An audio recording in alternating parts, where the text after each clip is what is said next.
Olá! Estamos de volta com As Cunhãs, o seu podcast de política do Ceará, além de outras cositas más.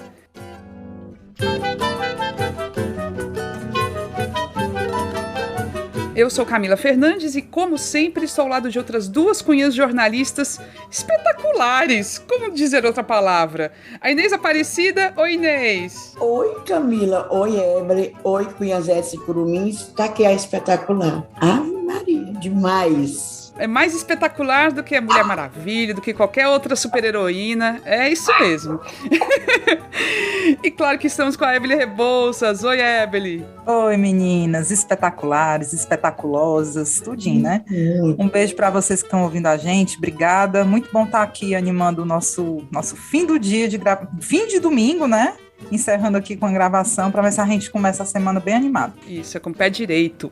Hoje, inclusive, vamos inaugurar o Sururu das Cunhãs, né? Um episódio para dar conta de um bocado de assunto que aconteceu nos últimos dias na política local e nacional, totalmente inspiradas no Chá com Rapadura, óbvio, né? Elas têm o sarapatel de notícias. Nós vamos ter agora um caldinho de sururu bem temperado, que entre os temas que a gente vai abordar tem Ciro Games e o debate com o Gregório do Vivier, casamento do Lula, últimos passos do Cramunhão, falência do PSDB nacional e, claro, a continuidade da indefinição da aliança entre PT e PDT no Ceará, que talvez seja uma das eleições aí mais indefinidas do país, gente. É sério, a gente não pode deixar de lado. Antes de começar, vamos à nossa campanha de financiamento. As Cunhãs é um podcast feito de maneira totalmente independente e mantido graças às assinaturas de cunhazetes e curumins. Para se tornar um assinante é fácil. É só contribuir para o Pix ascunhaspodcast@gmail.com ou pelo site apoia.se/ascunhaspodcast. A contribuição, gente, pode ser de qualquer valor, mas a partir dos R$10 por mês, o assinante recebe um episódio extra exclusivo e ainda participa da gravação pela plataforma Zoom, gente. É muito bacana. Lembrando que quem contribuir pelo Pix, por favor, deixe o seu e-mail na descrição do pagamento para a gente conseguir entrar em contato depois. E não deixe de nos seguir nas redes sociais, Twitter, Instagram, YouTube, somos As Cunhãs Podcast. E nos favorite também no seu tocador de podcast, tá bom? Para sempre ter os episódios quentinhos sempre que saírem, tá bom? Agora sim, bora começar!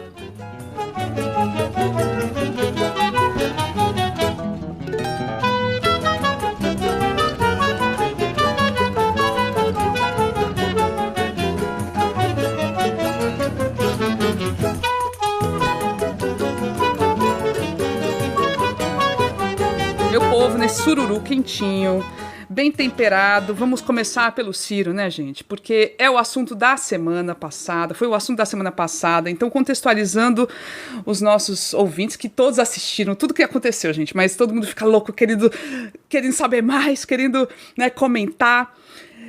O Gregório do Vivier, que é esse humorista que tem um programa chamado Greg News, que é apresentado na HBO, mas também ele passa no YouTube, então você consegue acessar gratuitamente pelo YouTube. Ele fez um episódio específico sobre Ciro Gomes. E a gente até tinha comentado esse episódio, falado assim, com alguma crítica, inclusive eu fui crítica, porque ele tem uma proposta lá que eu achei meio assim, eu não concordo. Ele sugere que os eleitores do Ciro deixem de votar no Ciro, votem no Lula logo no primeiro turno, para impedir que a eleição vá para o segundo turno e que, de repente, no segundo turno, o Cramunhão efetive o golpe de Estado. Enfim, ele tem essa tese, apresentou, fez várias críticas ao longo do programa, algumas muito pertinentes, inclusive, muito corretas, a pesquisa foi muito bem feita. Teve um erro realmente factual lá, mas ele até pediu desculpa depois, corrigiu, que foi em relação à saída do Ciro do Ministério da Fazenda, que ele disse no episódio que o Ciro tinha sido retirado por conta do jeito dele, por ele ser bruto, né? Essas coisas dele aí, mas não foi isso. Ele saiu no final do governo Itamar, ele ficou só 4 meses mesmo, pegou o finzinho do governo. Mas ok, tudo bem, isso aí, um erro não justifica a reação que o Ciro teve, né? O Ciro fez um react depois disso, no programa dele, no canal dele no YouTube, que chama Ciro Games, né? O programa dele chama Ciro Games, mas não tem game nenhum, é só ele falando, mas tudo bem. Aí ele esculachou o Gregório de cabo a rabo, com várias situações que foram bem injustas, inclusive. Falou de que várias coisas eram mentira e no fim não eram mentira. Comparou o Gregório ao Zelensky, assim, fez algumas coisas bem grosseiras. Ok, E, além disso, chamou o Gregório do Vivier para um debate. Esse humorista topou, e esse debate aconteceu na sexta-feira. E foi um acontecimento da internet, não se falou de outro assunto, porque Ciro foi Ciro, né, gente? E aí eu quero saber quem quer começar a comentar esse momento histórico, a primeira vez que um pré-candidato a presidente debateu com um humorista. Que vocês, quem quer começar com essa análise? Eu achei, assim, um absurdo, sabe? Tudo bem, também até você fez aquele videozinho, colocou no Instagram na semana atrasada, criticando essa proposta, essa ideia do Gregório, de ninguém votar no Ciro e votar logo no Lula. Não, eu acho que todo mundo tem direito de se candidatar. Mas eu acho que a reação do Ciro foi muito desproporcional, tá entendendo? A começar que ele é um candidato a presidente, não precisava também ficar dando tanto cartaz a digamos, humorista. É um humorista, comentarista político e tal. Para quem não tem essa muita ideia, ele é daquela turma do Porta dos Fundos, do mesmo grupo do Porchat e tal. Ele tem relevância nacional e tal, mas não precisava também disso, tão exagerado. Mas, por outro lado, o Ciro Gomes ganhou espaço, meu povo, porque o Ciro Gomes estava sendo simplesmente esquecido, nada, ninguém se lembra dele para a terceira via, teve aquele movimento todo de terceira via, quem vai ser a terceira via? Vai ser a Simone Tebet, vai ser o Dória, vai ser fulano, nada, ninguém se lembra mais daquele rapaz para nada, porque realmente ele não tem condição de fazer aliança, de fazer nada, anel, aliança, nada com ninguém, porque é uma pessoa só, é uma pessoa desagregadora, né? Então se viu, digamos assim, para botar o nome do Ciro no jogo de novo, na mídia, apareceu, foi muito, apareceu. Foram uns 15 minutos de fama que ele tentou aproveitar muito bem, né, no outro dia, no sábado. E os florzinha, os rosa vermelha. Florzinha tudo oriçado. Os rosa vermelho, tu viu os rosa vermelho? Ficar tudo doido. Rosa vermelha é o pessoal cirista, né, que eles botam, por exemplo, no Twitter, tem um nome, aí tem a figurinha de uma rosa vermelha, que é o símbolo do PDT, tem até a músicazinha. Eu devia até usar aquela música, acho tão bonitinha. A rosa vermelha é do bem querer, a rosa vermelha e branca, tão bonitinho, né? Nunca uso. Pois bem, eles estão tudo as rosinhas vermelhas, menino tudo zangado. Ave Maria, esse Gregório, coitado, vai para o inferno. As orelhas devem ter ficado vermelhas. Mas aí houve também o outro lado, o pessoal debochando e criticando como é que um candidato à presidência se presta para isso. Inclusive, o próprio Gregório disse, né, que por que você não vai debater com o Lula, Ciro? Rapaz, o Lula está transando lá com a mulher dele. Tem para isso não, casou, deve estar transando. Está transando. O pessoal também nas redes sociais era se lembrando, Lula, uma dessa está fofando lá, né? E o Ciro batendo boca, tão zangado.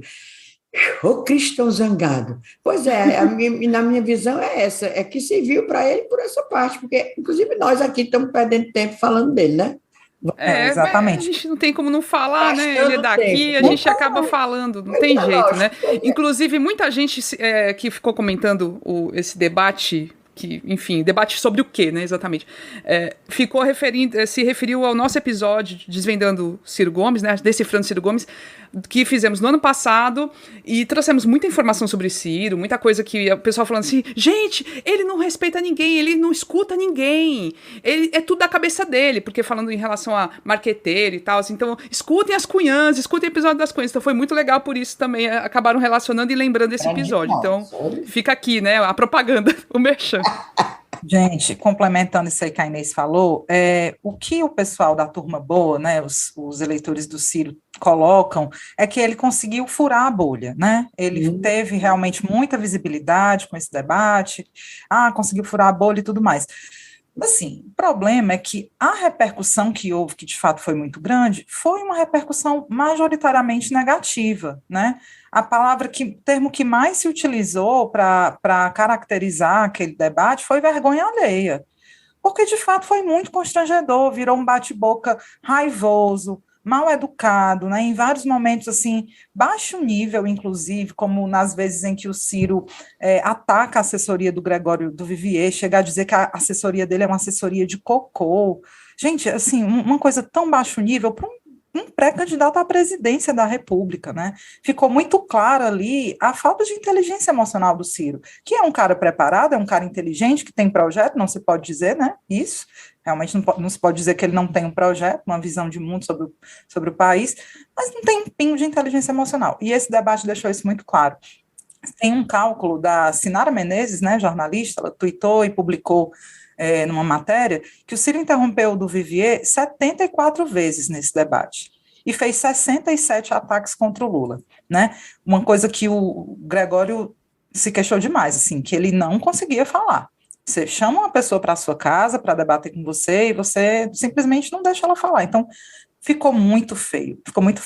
Queria trazer aqui um dado que tem no perfil do Twitter do Pedro Bruzzi, que ele é da Arquimedes, é sócio dessa Arquimedes, que é uma empresa de monitoramento e análise de redes.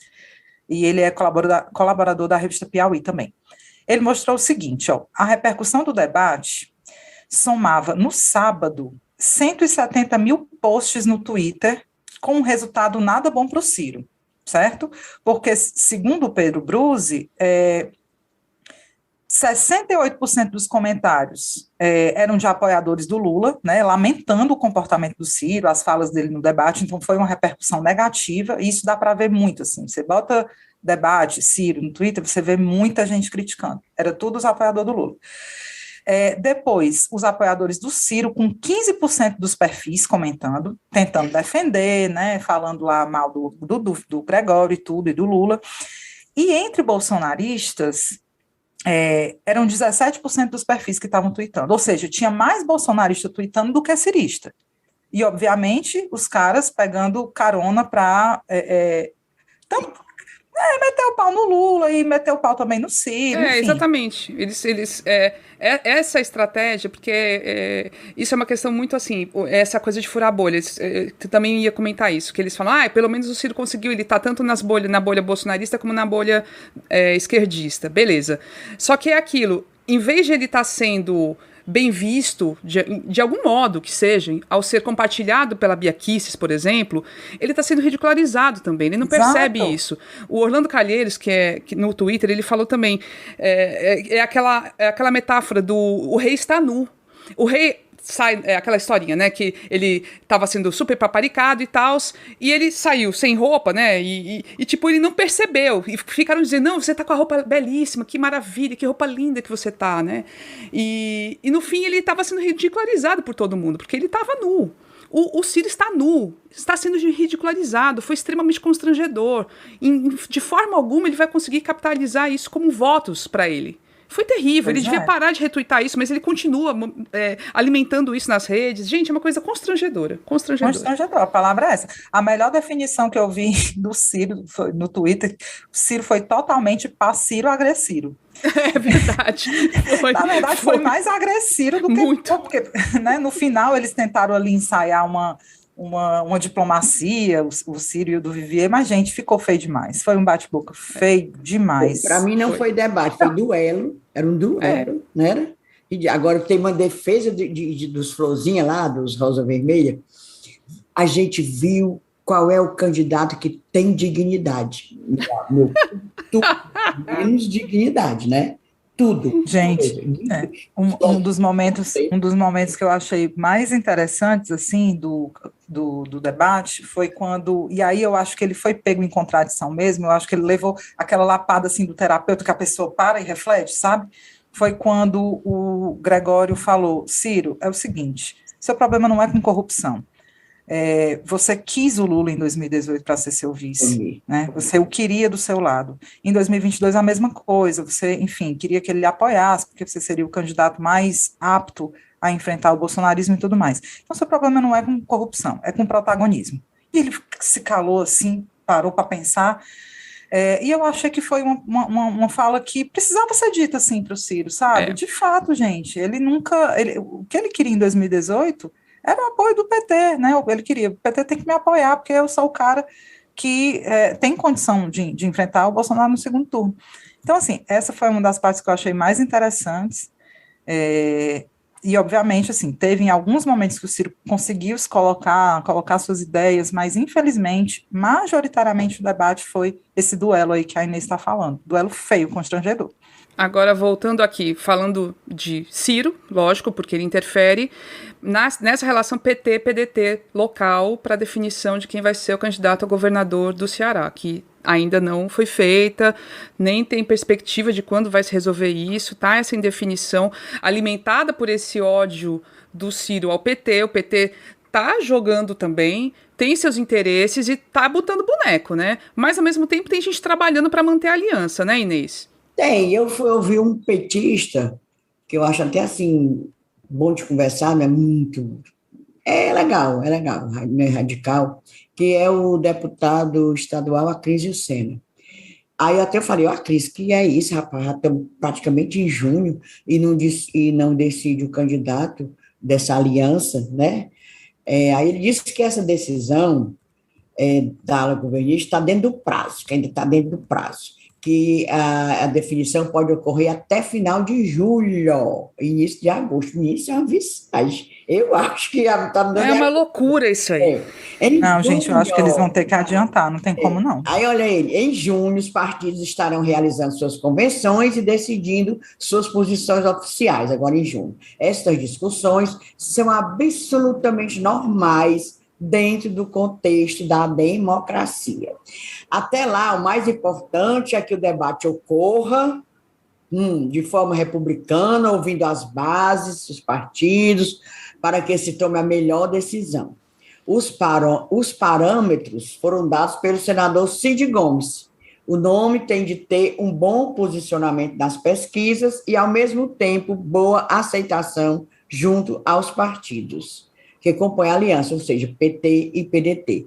E, para o PT, o nome que mais atende estas prerrogativas é o da governadora Isolda Sela. Foi o que o Acrísio disse. Pois é. Gente, porque no PT tem gente que veta o outro candidato, que é o Roberto Cláudio.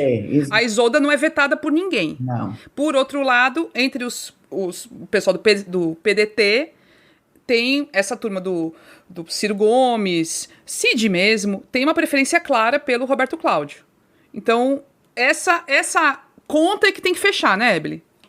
Olha, meu povo, eu vou dizer, essa aliança tá por um fio, viu? Tá por um fio. E essa história de que essa decisão vai ficar lá para agosto, não sei. Eu li até no blog do Erivaldo Carvalho esses dias que tá uma ansiedade muito grande interna do pessoal dizer, não, gente, realmente não dá para esticar essa baladeira, vamos tentar decidir isso logo, porque o negócio está desmoronando, né?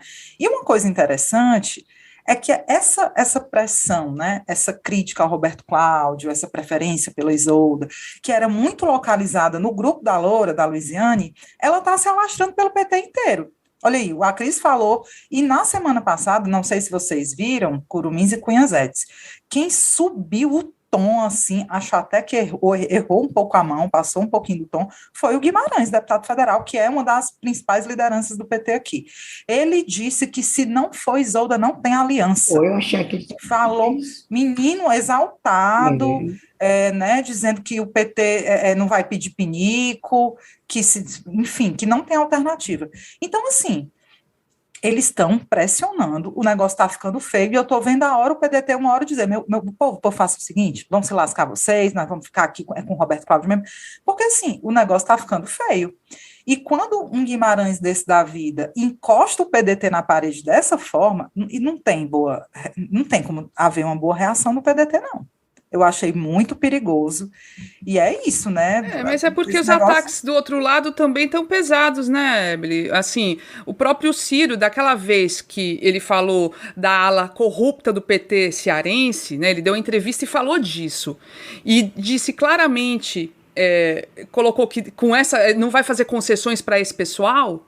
Isso foi um recado muito claro de que o PDT também tá se lixando, parece. Eu não sei, não sei o que eles pensam. Agora eu pergunto, e no meio dessa cruz, essa espada, fica quem? Camilinho. Pois é. Né? Camilinho do PT, Camilinho candidato ao Senado. onde Camilinho já deve ter caído assim, metade dos cabelos já nessas alturas. Pois é, mas ele está se posicionando bem também, né? Assim, toda vida que o PDT, o Carlos Lupe, que é presidente nacional, que alguém sinaliza a favor do Roberto Cláudio, ele vem defender a vice-governadora dele, agora governadora Isolda Sela, né?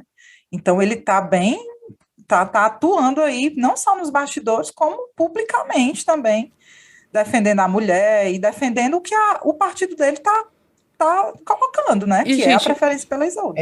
A força está na mão do Camilo hoje, mais do que, assim, pensando em termos eleitorais, a força está na mão dele. Ele, aliado a Lula, tem um potencial eleitoral imenso de transferência de voto. Muito mais do que Ciro Gomes, vamos e convenhamos. O Acrise, que eu estava falando, aquelas declarações dele, ele complementa dizendo que o importante...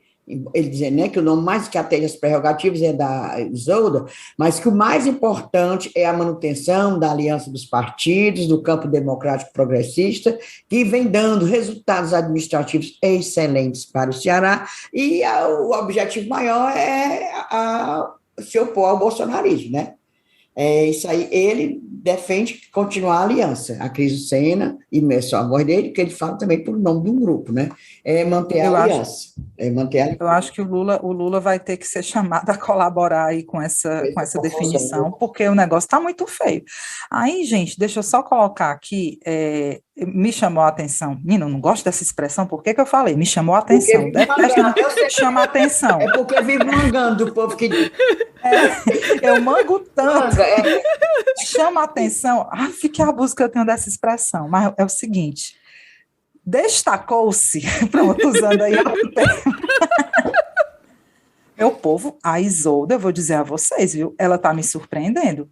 Vocês repararam, ó, nos últimos dias, última semana, a Isolda fez uma super rodada de articulações políticas, vocês viram, né? Ó, se reuniu com o Tasso Gereissati, do PSDB, Eunice Oliveira, do MDB, com o Domingos Filho, do PSD, a mulher dele, que é prefeita de Itauá, né? Patrícia Aguiar. Foi, do PSD, uma rodadona, né? Recebeu o André Figueiredo, né? E o que eu achei interessante, assim, é que ela vai mostrando tanto uma autonomia quanto uma disposição para esse tipo de agenda, né, mais política, de articulação. A bicha está se colocando mesmo. A gente não via, por exemplo, a Dilma, né, um saco para esse tipo de evento.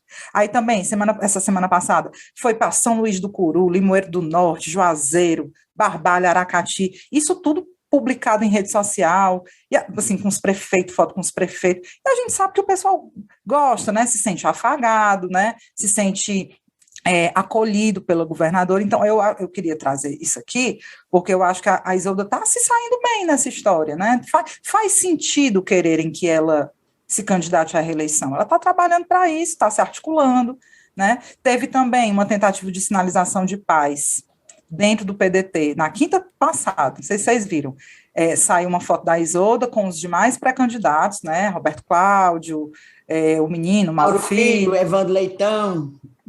Tudo junto lá, abraçado, publicaram nas redes, então está tendo esse movimento também. Tiveram juntos na inauguração da Beira-Mar, não foi, Inês? A Isolda e o Roberto Cláudio. Então ela está tentando também... Até determinado ponto, inaugurou uma placa que tem o nome dela, né, como governadora, claro que Camilo ajudou a Beira-Mar, mas quem terminou a inauguração é ela, tem o nome dela, o nome do coisa... Sarto engordou uns quilinhos, tá menos amarelo. Olha aí, a melhor alimentação. É o amor. Eu acho que é o amor.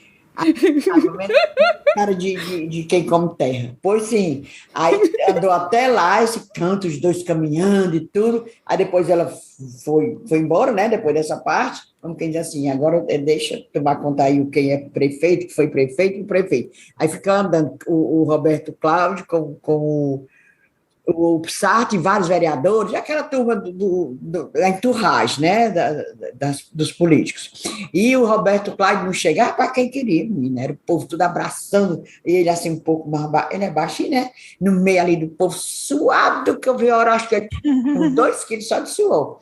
Aí foi na pista de skate, depois andou e fez mais. E zero cabimento para o Sarto, o povo, né, Inês? Eu tinha alguém que queria tirar foto com o Sarto. Não, era mais o Roberto Cláudio, realmente fez mais sucesso.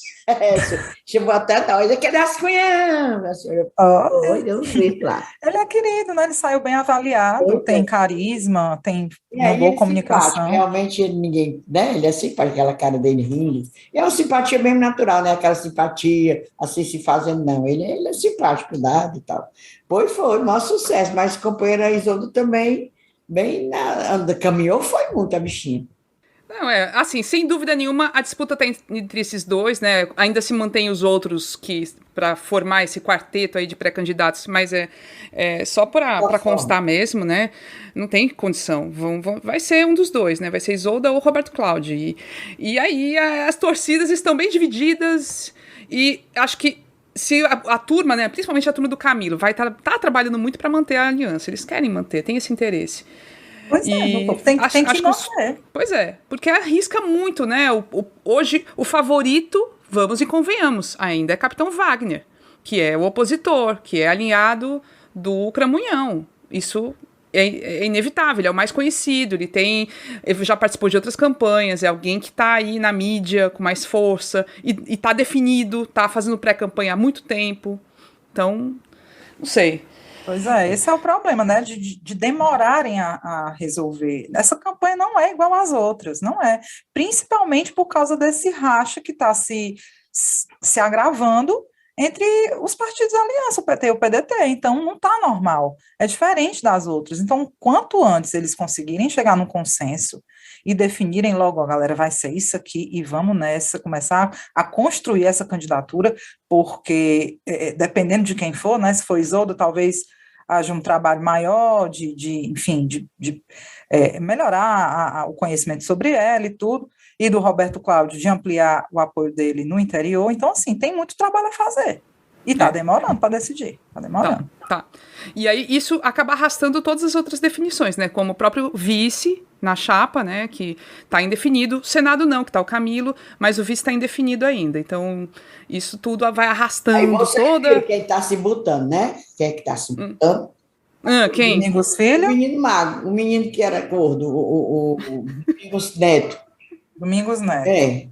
Domingos Neto, todos se botando para ser vice. O povo danado, aquele povo do PSD. Como é? Bate no prego, outro na ferradura. O pai dele já foi vice-governador, né? É bolsonarista, né? Porque ele é. Atrás de uma banda. Aí quando chega aqui, não é bolsonarista, doido para ser o vice. Ave Maria, né? Tem que ver, porque de repente, assim, o apoio do Domingos Filho, de fato, é relevante. Ele tem uma parcela boa, assim, grande do Estado. Sim, agrega agrega. Depois do PDT já. Quantos prefeitos eles não têm no interior? Mas muita prefeitura mesmo. Então, por isso que não é desprezível, né? Agora, tem que ver qual vai ser o peso para a gestão, né? Se for o PT, por exemplo, aliás, não vai ser o PT, mas se for a Isolda, como é que vai ser essa? Vai fechar uma aliança dessas? Se for o Roberto Cláudio, como é que vai fechar? Enfim. Vamos falar agora, vamos voltar pro nacional, porque, enfim, nesse sururu, né, os assuntos vão avançando. A gente tem alguns assuntos. Eu acho que vamos falar primeiro do casamento do Lula, que foi também outro fato da semana. E, ai, gente, aquele vestido da Janja, pelo amor de Deus, que coisa mais linda do mundo. Pelo amor de Deus, deu vontade de casar com aquele vestido. Eu não caso de novo. Eu vou casar, uma hora dessa eu caso de novo. Imita, né? Gente, pois eu acho que eu fui uma das poucas pessoas, opinião impopular. Eu não achei esses balaios todos, não. Gostei da ideia, mas não gostei da execução da cintura para baixo. Achei aquele, não gostei muito do pano, não. Aquele corte aqui, outra coisa, melhora demais aqui a barriga, aquele corte assim. Maria. Eu achei lindo o decote e as mãos. Quando eu me casar de novo com o Antônio Luiz, né? Que ninguém me quer mais, só ele mesmo. Vou fazer tipo aqui. Não, e bordados lindos. E foi bem assim, como cheio de estrelinha. Achei coisa mais linda, gente. Uma coisa linda. Eu espero não ser cancelada por não ter amado esse vestido. Eu só gostei. Não achei feio. A Evelyn fala do povo, vai ter castigo, vai casar com o vestido igualzinho. Não, só pode casar. Você vai? Eu faço a minha versão. Não, eu já combinei com o cônjuge que se a gente durar até 7 anos, a gente casa com os 7 anos. Olha aí, pronto, combinado. Mas, gente, o casamento, a gente falando assim, sério, em termos de repercussão, né? Também foi outro momento muito positivo do Lula, né? Realmente utilizaram o casamento como peça de campanha, isso não tem como evitar, isso faz parte, né? Estamos numa pré-campanha e as fotos maravilhosas do Ricardo Stuckert mostrando Lula ao lado de pessoas, assim, famosos, não famosos, político, tal, o pessoal tudo lá, Gil do Vigor, maravilha, com a mãe, com a maninha. Gente, assim... foi inteligente a forma como foi feito, como foi colocado na mídia, e não tinha o que fazer, né? Por mais que houvessem críticas, né, a questão dos custos. Tinha que ter crítica, né? Os loucos dos bolsominions, ainda mais com inveja, né? Porque era muito amor, né? Era muito lindo. E do outro lado, a gente sabe que não existe aquele povo também, é tipo o Ciro. O Ciro e o Bolsonaro, eles se comparam com o ódio que eles têm dentro de si. Eu não sei como esse povo não adoece de ver, por isso que esse povo vive doente. É porque é muita raiva. Meu povo faz mal raiva. Aí começaram a falar que gastou com o dinheiro deles, ou ganhou de presente e tudo. Mas, olha, vocês viram. Se os nossos cunhazetes e curumins não viram, vão ouvir agora. O jornalista Fábio Panunzio fez uma comparação. Ai, que gastou muito no casamento do Lula. O casamento do Lula as férias do Cramunhão equivalem a 83 casamentos do Lula. Aquelas férias que ele fica de jet ski para cima para baixo, pescando, frescando, enchendo o saco. As motociatas dele, que ele vive em campanha, né? Faz 4 anos que ele está em campanha, equivale a 50 casamentos. A comitiva de Dubai, se lembra aquela comitiva que foi até desembargador e coisa de Superior Tribunal de Justiça, para poder amansar o bico e tirar as dobradinhas, as rachadinhas do Flávio, que levaram até um desembargador, equivalia a 36 casamentos do Lula, aquela viagem. Aí, e com o nosso dinheiro, né? Dinheiro público, a diferença é essa. Não, foi com dinheiro lá privado. Agora, e a viagem da outra lá agora, da Michelle? A Michelle levou o maquiador para viajar com ela para Israel. Pronto, aí ninguém vê nada, né? Gente... Eu disse, menino, me arrependo de ter cortado relações com esse povo bolsominion que eu conhecia, para perguntar, para eu ligar, menina fulana, o que é que tu acha dessa Michelle lá no Israel? Tu achou que o Lula gastou dinheiro, mas não é teu não, mulher. E o dinheiro da Michelle é teu, ela está viajando com o dinheiro teu, que é do teu bolso, nosso, público. Queria perguntar. Eles dizem que não viram, Inês. Não vi, não se faz de doido. É tão típico. Não, gente, e essa história, assim, essa cobertura, foi uma vergonha tão grande, assim, de certo modo, porque fica exposto ali o ódio de classe, né? Porque só quem pode tomar champanhe são eles. Só quem pode comer caviar são eles. Lula... né, que tem, né, toda essa coisa de ser de esquerda, de defender os pobres, não sei o que, não pode. E aí um amigo meu até frescou, rapaz, vou fazer esse comentário no podcast, ele falando, Ave Maria, o povo ficou dizendo que não tinha um pobre no casamento do Lula, mas também não tinha miliciano, né? Dá vontade de responder isso, não tinha um miliciano. Realmente, talvez pobre não tivesse, mas em comparação com o que seria um casamento do lado daí, cheio de miliciano, bandido, né? O que quer dizer pobre? Qual é a definição de pobre? Porque ali eu vi um bocado de gente pobre. Por exemplo, Gil do Vigor era pobre de marré desci. Ele ficou rico, ganhou dinheiro e depois ficou fazendo propaganda porque ganhou um tal de BBB. Mas ele é uma pessoa humilde, família humilde. A mãe dele nunca tinha andado de avião. Quando viu o Rio de Janeiro, quase deu uma piloura quando viu aquela coisa linda. Era pobre. Cara, assim, não vem nem ao caso. Que argumento ridículo, que argumento tosco. Oxe, lá vai. Não existe isso. Eu sou pobre, mas eu gosto de coisa boa. Oxe. Ano passado comi tanto da lagosta lá no Icapuí. Ainda mais que foi dada de presente, ainda foi melhor. Não, menina, Ave Maria, pelo amor de Deus. Não, eu acho que tem uma coisa, isso que a Evelyn falou, desse preconceito de classe, isso é escrachado, isso é evidente, isso tá ali estampado quando você tem uma manchete de jornal falando do valor do vinho que vai ter na festa. E sendo um valor, gente, beleza, R$90. Eu, Camila, eu não compro vinho de R$90, certo? Normalmente, para tomar em casa, tomo de 30, R$40. A média tem sido essa que aumentou o preço. Mas comprou de 90 também. Pois é, mas acontece em situações especiais em que você, sei lá, vai ter uma festa, enfim, que você investe aquele dinheiro. Faz parte, tá lá no orçamento. O nome disso é orçamento. Você vai fazer uma festa, não é o vinho do seu dia a dia. É uma festa. É um orçamento para isso. Então vai ter a organização, o pessoal da recepção, a decoração, não sei o que, tarará, tarará, e tem o dinheiro das bebidas, gente. Pelo amor de Deus. Sabe? A gente sabe muito bem que quem reclama disso, quando vai fazer uma festa, bota vinho, vai muito mais caro. Porque um vinho de 90 não é dos mais caros, nem de longe. Mas nem de longe. Vinho de R$2.000 a garrafa, 3, só o que tem aí. Então, a gente sabe disso. Eu já ganhei uma cachaça aqui de 100 conto. Então, esse preconceito de classe, inclusive quando o Ciro chama o Lula de ignorante, isso tá ali presente também, sabe? Cara, o Lula estudou pra caramba nos últimos tempos. Desde que ele se tornou político e tal, ele estuda. Ele não tem diploma, sabe? Mas, por sinal, sabe uma dúvida que eu tenho? O Ciro, beleza, foi pra Harvard, é verdade essa história. Ele foi pra Harvard. Mas qual é o título que ele conseguiu lá em Harvard? Ele tem um mestrado por Harvard? Não. É uma especialização por Harvard? Qual é o título? Eu queria saber disso. Ciro, pode nos responder? Ou algum ouvinte, inclusive da Turma Boa, se puder me dizer, é uma dúvida que eu tenho, tá? É só deixar aqui no ar. E falando ainda da questão nacional, vamos passar para o outro lado, para os tucaninhos, para os tucanos que estão se bicando. Os tucanos estão virando os periquitos, não é? Pelo amor de Deus, gente. É uma coisa assim. Gente, inacreditável. Aqueles tucanos dos bicão tão emplumados, tão bonitos, tão importantes, deram tão posé, para usar assim a palavra francesa, né? Pois é. De FHC.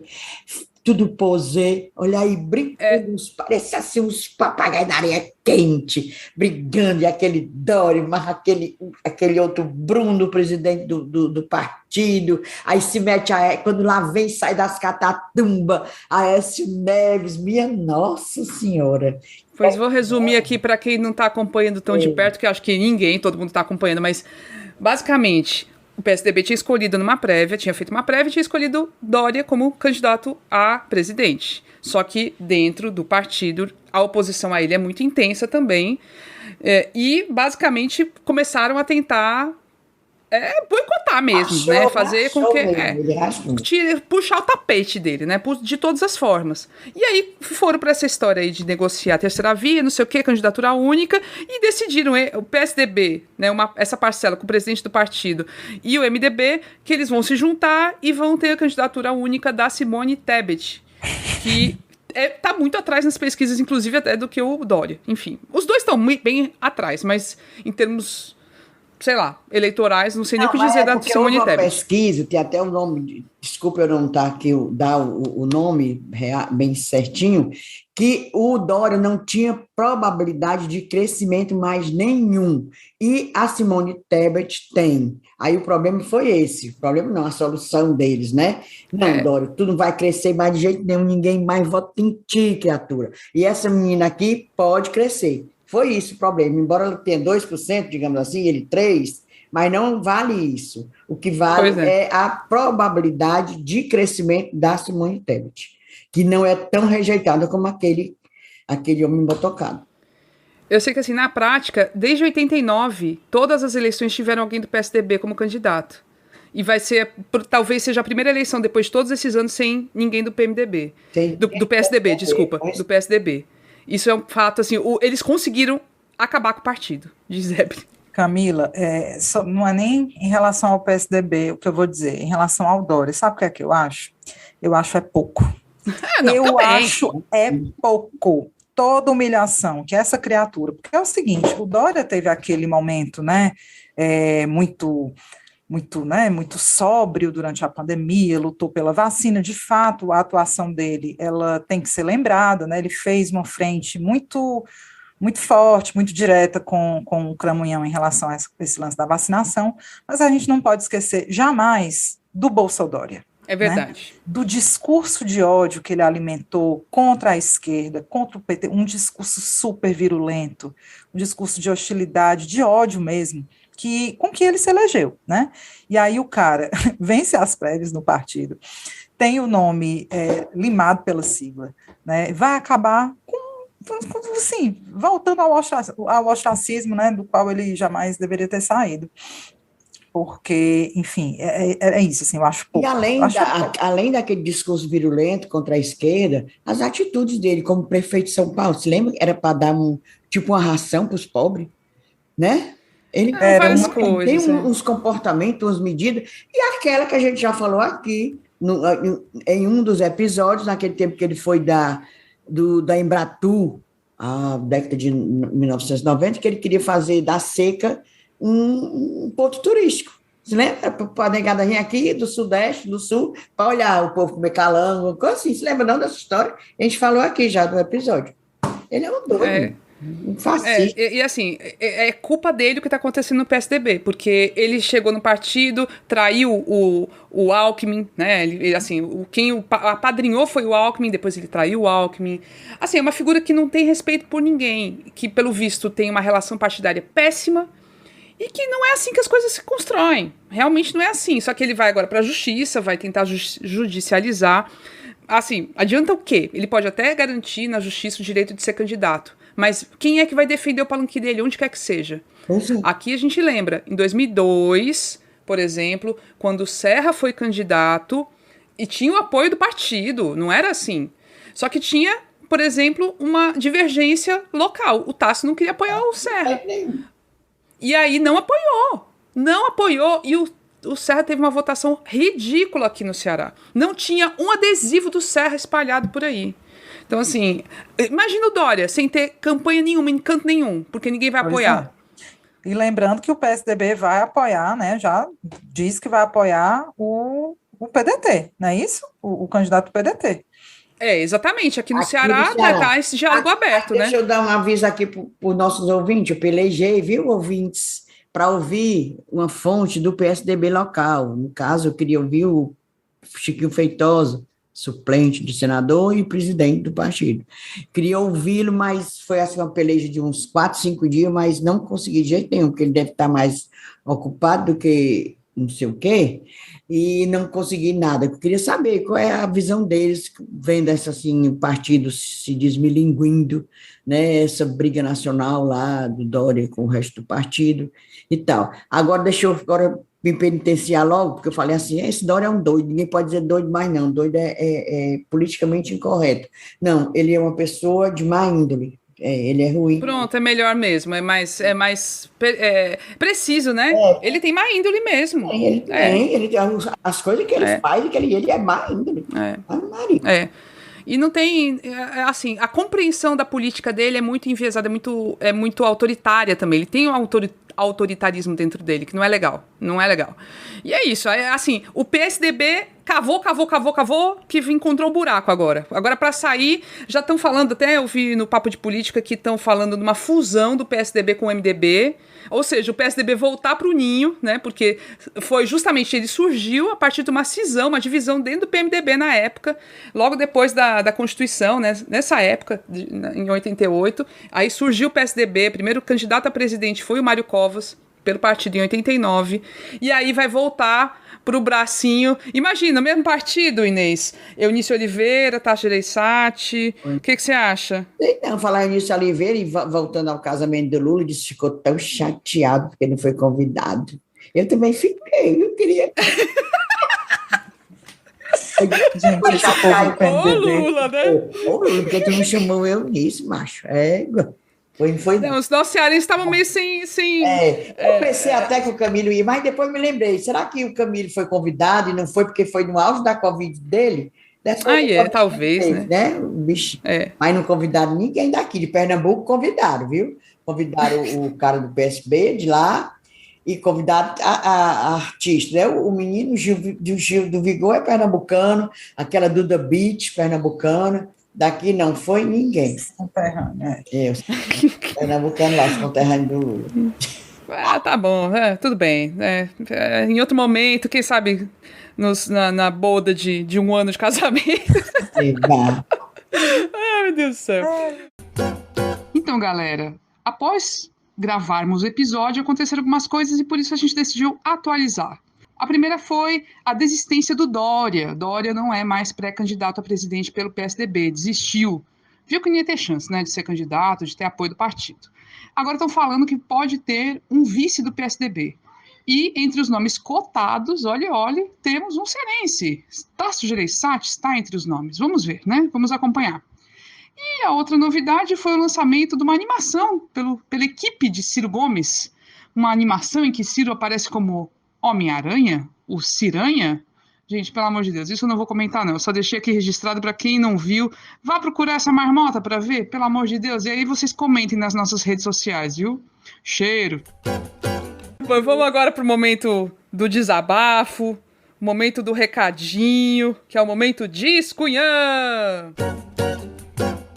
Começar, Inês, contigo? Meu protesto, meu Discunhã é contra a cobertura da imprensa local, dessa operação da Polícia Federal, esquiagráfia, que dá conta de juízes federais, servidores públicos também, estaduais e federais, advogados, que fizeram assim um esquema para perdoar, entre aspas, dívidas milionárias de empresas locais, que inclusive é indústria, parece que tem empresas de mineração. E essa operação, a imprensa deu uma cobertura totalmente por alto, só deu um nome, que foi do juiz federal Agostinho Lima Chaves, que hoje ele é cearense, assessor do presidente do STJ, e não dá nome do advogado, não dá nome dos outros servidores, e do ex-juiz aposentado. Ele foi juiz José Pinheiro Parente. Mas não dá detalhes, não entra nada. Até eu brincando, disse assim, menina, essa cobertura desafia a lei da física, que a física não diz que a pessoa ocupa espaço com matéria, né? Tá lá, isso aí eu ainda me lembro, estudei pouco e ruim em física, mas eu me lembro. Pois aí, a imprensa local desafia a lei da física, preenche páginas com nada. Todo dia mesmo lereado, sei o quê, aí vem o nome da operação, e papapá, e sonegou, aí não diz qual é a empresa, não diz o montante, nada. Tudo bem, que pode-se até pôr em dúvida essa operação, porque agora a Polícia Federal, como diz a minha amiga Ebeli, a gente não confia mais, porque é muito oportunista, faz muita coisa política dirigida, a gente sabe demais disso, mas porque foi em 2016, 2014, 2015, o cara sonegou, as pessoas sonegaram, houve um prejuízo para os cofres da União. Porque faz 10 anos, 8 anos, não vale mais? Vale sim. Não interessa, a cobertura podia até dizer isso, a imprensa podia dizer isso, olha, é isso assim, mas são fulanos envolvidos, advogado tal, papapá. Porque eu descobri tudinho, tem até a foto eu vejo as fotos, vejo as caras dos focinhos do povo, tudinho aqui. Sei, porque a imprensa livre, a grande imprensa local não faz? Não, eu acho isso um absurdo. Agora, quando é ladrãozinho, coitado, ladrão de leitinho, que a mãe rouba porque o filho está com fome, aí sai o nome da mãe, do pai, do marido, dos vizinhos, tudinho. Aí, quando é assim, os colarinhos brancos, como se dizia, né? Até um dia desse, não sai. Está aí meu protesto. Muito bem, Inês, muito bem. Tu, Ebeli Rebouças, Discunhã. Menino, meu Discunhã é só para a gente comentar essa obra, né, recém-entregue à população, que é a Nova Beira-Mar. Queria, primeiro de tudo, elogiar. Está muito bonita, meu povo. Realmente, eu acho que é uma orla como poucas aqui no país. Obviamente, não conheço todas, tá longe, mas muito bonita, muito planejada, parece assim um grande playground, assim, com várias coisas para fazer, tem os quiosques, os barzinhos, não sei o quê, mas assim, eu acho que ela deve ser melhor depois de 4 horas da tarde, porque eu tive lá no fim da manhã, início da tarde, vi realmente que foram plantadas árvores de grande porte, mas assim, tipo, palmeiras, carnaúba, não tem sombra, gente, não tem sombra nessa beira-mar, não tem sombra, foda, dá um pi aí, Camila, no meu palavrão, que realmente é difícil curtir por conta da falta de arborização. Eu torço realmente que essas árvores vinguem, né, eu não sei, porque não é só palmeira não, tem outras lá que foram plantadas, que eu espero que as bichas deem umas copas boas de fazer uma sombrinha, mas tirando isso, uma obra muito bonita, né?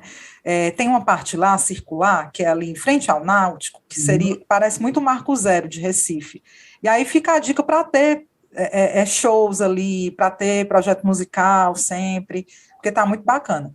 E aí, já que a gente fala, né, critica tanto este prefeito, eu sei que não foi obra só dele, mas pelo menos falar E um pouco mais bom que a cidade adiante ganhou. também tem, Evelyn, andando mais para o lado dos peixes, também tem aquele anfiteatro que também dá, que já era bem antigo, foi reformado. É verdade. É, Eles inauguraram um tal de projeto Pôr do Sol, que vai ter música no Pôr do Sol, obviamente, né? Mas é isso, é ocupar bem os lugares, fazer programação, porque realmente tem vários equipamentos bacanas ali. O skate park tá à belíssimo. noite, eu andei de noite lá ontem, antes de ontem, a iluminação, isso aí, meu Deus, que é que eu não vim de óculos escuros? Olhe, uma claridade, pense, tá ótimo. Que viu? bom. Show. Tá, nisso aí tá. Agora achei a feirinha, aquela, como é que é, o Beco da Poeira, lá são quase 700 quiosques, Boxes. para vender coisa, tão pequenininho, acho que é menor do que isso aí não, acho que é 2 por 2, mas melhor do que nada. Agora é todo mundo criticando isso, né? Principalmente os arquitetos reclamando daquilo que virou, segundo um arquiteto que eu li hoje, virou um beco da poeira. Mas deixa. Não, foi algo que, por exemplo, um dos idealizadores da reforma da Beira-Mar, que é o Fausto Niro, arquiteto, compositor, músico, ele reclamou, assim, ele não queria de jeito nenhum que tivesse essa estrutura fixa lá, né? Ele queria que houvesse uma estrutura móvel ainda, para poder ter outros usos e para continuar com a ideia de feirinha, não de algo definitivo, assim, fixo. É uma questão conceitual mesmo, que houve essa mudança no projeto, e vamos ver ao longo do tempo como é que vai ser a conservação também desse espaço, né? Se vai ser tranquilo e tudo, se vai se manter, enfim, vamos saber disso, né?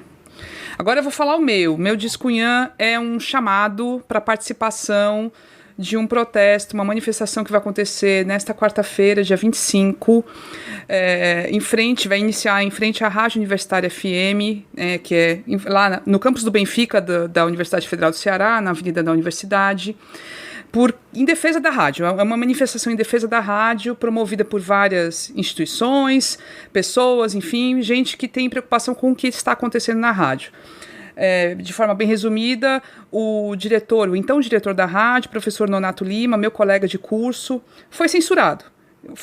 Teve retirado o programa dele do ar, que era o Rádio Livre, que ele fazia há 26 anos, e ele foi exonerado da direção da rádio, e por motivos políticos, porque ele falava mal do patrão, tem essa história. E porque ele estava tentando, de todo jeito, barrar certas mudanças na rádio, na programação da rádio, e chegou num ponto que não deu mais para aguentar, né?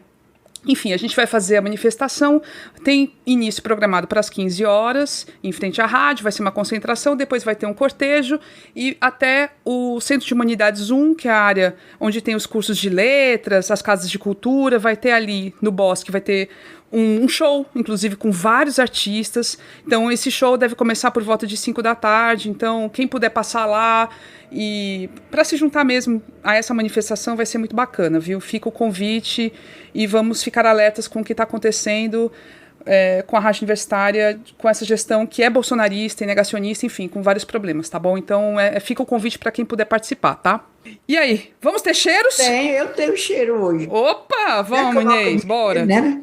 Pois lá vai. Beijo, alô e cheiros para Lucrécia Cardona. Ela é uma colombiana que mora na Austrália e ela trabalha numa ONG chamada, vou dizer em português mesmo, Centro contra a Violência de Mulheres, né? Essa ONG existe há 40 anos lá na Austrália e a Lucrécia trabalha não há 40 anos, que acho que ela não tem nem essa idade. Essa ONG, ela atende mulheres vítimas de violência doméstica e sexual, com terapia individual e terapia de grupo, diz que é muito atuante lá na Austrália. E também alô para Cristiane, esse nome é bonito, olha aí, Cristiane de Bernardo Zuin.